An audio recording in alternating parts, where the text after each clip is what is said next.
Case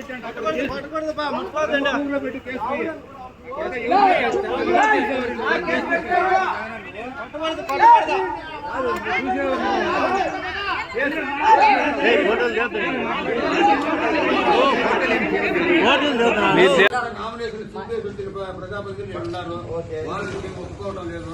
వాళ్ళు కూడా రచన చేస్తే మేము కూడా పోటీ చేస్తాము. వాళ్ళే గెలిస్తే వాళ్ళ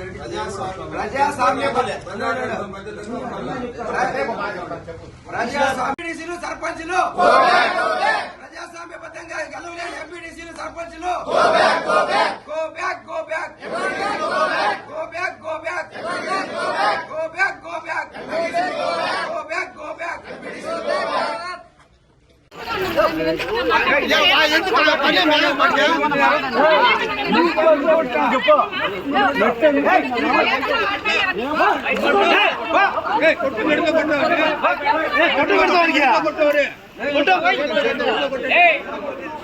కేసు పెట్టండి.